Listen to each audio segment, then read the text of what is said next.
জানালে আমায় আর কি কখনো।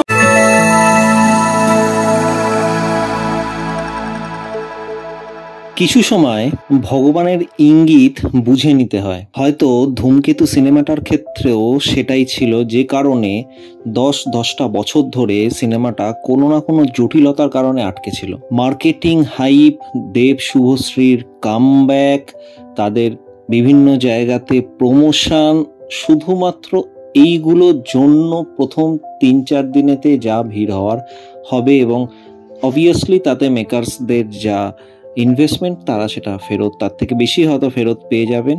বাট ওভারঅল ধূমকেতু মুভি, অর্ধেক লোক হল রিয়াকশন, আমি বলছি সেকেন্ড হাফ শুরু হওয়ার পর থেকে হল থেকে বেরিয়ে যেতে চাইছিল। কৌশিক গাঙ্গুলির থেকে এরকম সিনেমা আনএক্সপেক্টেড, জাস্ট ভাবা যাচ্ছিল না যে এটা কৌশিক গাঙ্গুলির সিনেমা। 10 বছরের একটা মানুষ, তার ডাইরেকশন যে কতটা চেঞ্জ হতে পারে, এই প্যারালাল আর কমার্শিয়ালের মাঝখানের যে সামঞ্জস্যটা এখন উনি খুঁজে পেয়েছেন, রিসেন্ট যে লাস্ট যে মুভিসগুলো ওনার আমরা দেখেছি সেখানেই যেটা আমরা বুঝতে পেরেছি। ধূমকেতুর টাইমে কিন্তু সেটা যে একদমই তিনি পরিপক্ক ছিলেন না সেই জায়গাটাতে, এবং এটা খুব দুঃখের সাথে বলতে হচ্ছে, কারণ কৌশিক গাঙ্গুলির থেকে আমাদের এক্সপেকটেশন বিশাল থাকে, এবং সাথে প্রতিটা দর্শক একটা আশা নিয়ে গেছিল যে কৌশিক গাঙ্গুলি ডাইরেক্টর, দেব শুভশ্রীকে শেষবারের মতো, হয়তো শেষবারের মতো, পরে তারা করতেই পারে আবারও, অনেকদিন পরে তারা আবার একসাথে দেখবে, কিন্তু চূড়ান্তভাবে হতাশ করেছে দর্শকদেরকে। পুরো সিনেমাটাতে অভিনয়ের দিক থেকে সবাই এফোর্ট দিয়েছে, রুদ্রনীল ঘোষ অসামান্য। বেসিক্যালি টোটাল সিনেমাটাতে যেইটুকুনি টাইম দর্শক হুকড ছিল তার মেজর ভাগটাই রুদ্রনীলের জন্য, যদিও তার ক্যারেক্টার দেবের বন্ধু, কিছু কিছু জায়গায় বন্ধু কেন চাকরের মতো হাবভাব করছিল সেটাও আমার কাছে যুক্তিযুক্ত হয়নি।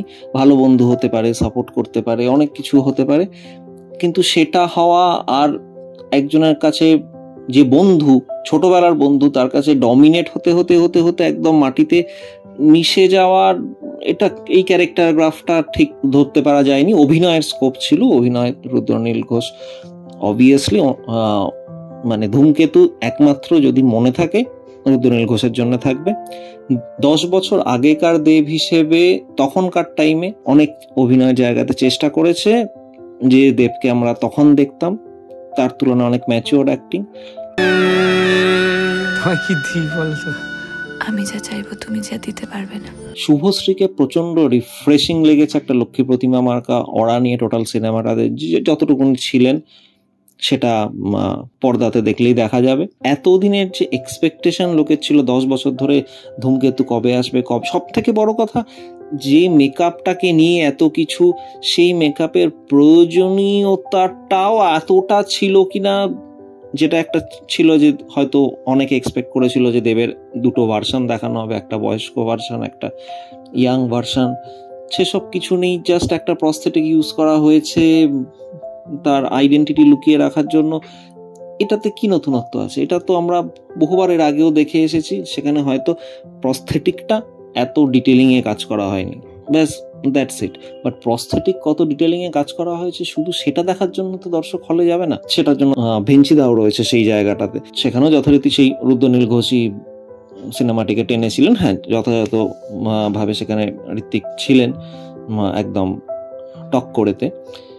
তো ওভারঅল গাইজ, ধূমকেতু অত্যন্ত একটি বোরিং সিনেমা, যার গল্প একটুও টান না। যদি স্পয়লার কিছু বলতে যাই তাহলে সেটা স্পয়লার দিয়ে দেওয়া হয়ে যাবে।